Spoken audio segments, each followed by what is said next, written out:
Professor Ricardo Anderle, por exemplo, medicamentos, a carga tributária é elevadíssima. Medicamentos é elevadíssima. Bom, cigarro, bebida alcoólica a gente entende, né? Não são itens essenciais, pelo menos para quem não é dependente, né?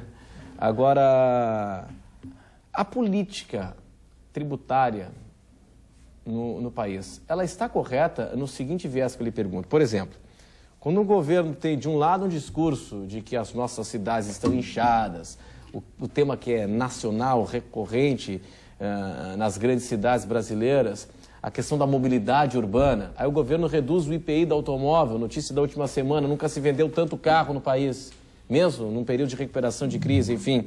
O governo reduz IPI, mas não dá subsídio para tarifa de transporte coletivo, por exemplo. Quer dizer, essa política tributária de IPI reduzido, por exemplo, em momentos de crise, para segmentos, né, para redução de impostos, ou para linha branca, ou para automóveis, ou para setor imobiliário, materiais de construção, enfim, para segmentos isolados da nossa atividade econômica. Isso está correto? Na verdade, não há propriamente uma política fiscal apropriada para um crescimento progressivo de um país, né?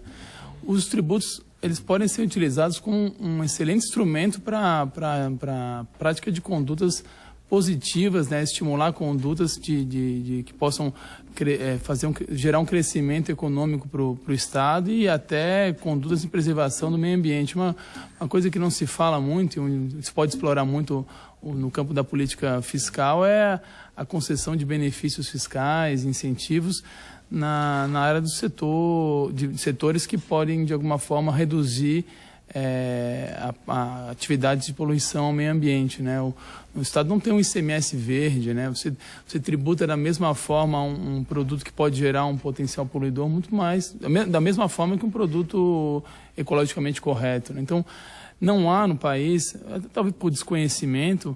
Quase tentativa e erro, né? É uma coisa... Não se sabe, não existe dados assim, se efetivamente a redução de IPI no setor automotivo ou na linha branca, se isso efetivamente aumentou o emprego no país ou se gerou uma maior estabilidade econômica. É uma coisa assim, são setores mais organizados que conseguem, junto à presidência da República... Isso é fruto de lobby ou é questão do efeito cascata, dessa atividade que é econômica, agora, movimenta Renato, muita gente? Sim, a Constituição ela estabelece o princípio da seletividade para o IPI e para o ICMS, ou seja, quanto maior a essencialidade do produto, menor deveria ser a alíquota. Agora, isso não é levado a sério no Brasil. Veja, energia elétrica, não? Energia elétrica... Combustíveis. Especialmente em relação ao ICMS. E sabem por quê? Porque a Constituição, ao tratar do ICMS, estabelece que o ICMS poderá ser seletivo em função da essencialidade das mercadorias ou dos serviços. O que fazem alguns? Interpretam o dispositivo literalmente e argumentam assim: se o ICMS poderá ser seletivo, ele poderá não ser seletivo. E com isso, na prática, ele não é seletivo. O professor Solon disse bem, energia elétrica, que ilumina os lares, que movimenta a indústria e possibilita o comércio, é tributada na base dos 25%, que por força do cálculo por dentro se transforma em 33,333%. Em contranota, bebidas alcoólicas, armas de fogo, cartas de jogo, quando postas no comércio, são tributadas por uma alíquota de 17% ou de 18%. Transporte coletivo, 25%. Sim. Comunicação, 25%. Isso tudo teria que ser repensado. Se me permite só mais um detalhe, tecnicamente, quando a Constituição atribui a uma pessoa política um poder, ela, na verdade, está lhe impondo um dever.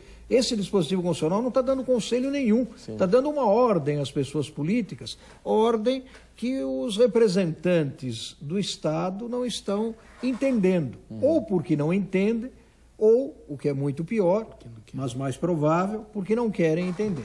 Este é o Conversas Cruzadas aqui na TV Com. Nós vamos para um rápido intervalo e em instantes estaremos aqui de volta. Até já.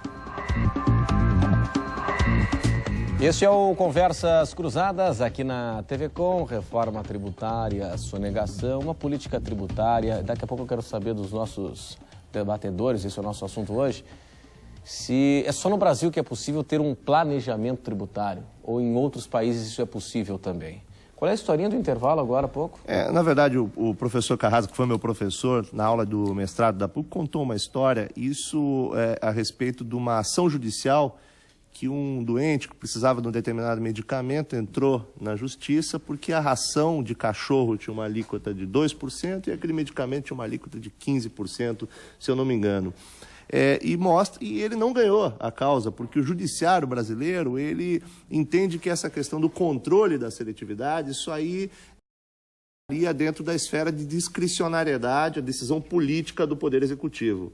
Ou seja, faz com que a raposa cuide do próprio galinheiro. Em função dessa frouxidão, dessa falta de controle, inclusive do judiciário, que tem que fazer essa fiscalização, aplicar a Constituição, é que o princípio da seletividade, infelizmente, não é aplicado entre nós.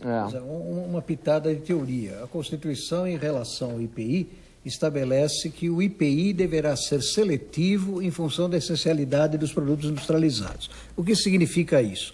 Produtos industrializados essenciais, de primeira necessidade, quando postos em comércio, devem ser menos onerados por meio de IPI do que produtos industrializados suntuários, voluptuários. Exemplifico. Calçados são produtos industrializados, são tributados sob alíquota zero, que é o mesmo que isenção. Já bebidas alcoólicas, produtos, embora haja divergências, mas de um modo geral, produtos voluptuários, esses são tributados sob uma alíquota de 70%, 80%, 100%.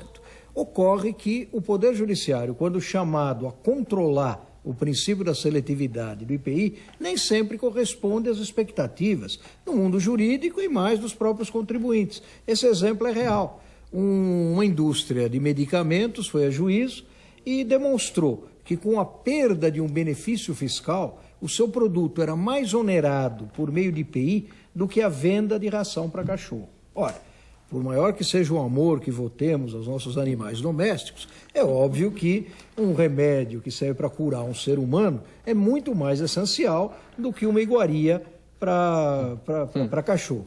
Pois bem, o Poder Judiciário, ao decidir a questão, entendeu que não cabia ao Judiciário controlar a seletividade, que isso estava na esfera da discricionariedade do Poder Executivo. Por que o Poder Executivo está mais credenciado que o Judiciário a aferir o alcance de um dispositivo constitucional? É uma questão técnica, é uma questão que está ao acesso mesmo do leigo em direito, porque é uma questão de bom senso. E que não é muito questionada essa questão, pois né? Não é muito questionada no país essa questão. Agora, eu queria saber dos senhores o seguinte, só no Brasil que é possível fazer planejamento tributário? Aqui no Brasil, o planejamento é feito em escritórios de advocacia, é feito toda uma forma de investigação de como, na verdade, você pode reduzir a carga da sua pessoa jurídica ou da sua pessoa física. No direito comparado europeu, professor Roque? Um pouco menos, né? Porque também um dado é real. O contribuinte pode buscar caminhos fiscalmente menos onerosos. O contribuinte não é obrigado a colocar a cabeça na guilhotina. Isso é legítimo. Agora, isso ele tem que fazer legitimamente. Dentro da lei. Dentro da lei. Agora, se ele busca caminhos alternativos e legais, ele, na verdade, não está fazendo planejamento tributário, ele está produzindo sonegação fiscal. Aqui no Brasil abre-se a possibilidade para aí cria-se uma PJ, uma pessoa jurídica, para dizer, uma offshore, depois você faz, tira um sócio, cria-se, coloca-se um laranja. Nós pactua, né, com a prática de crimes.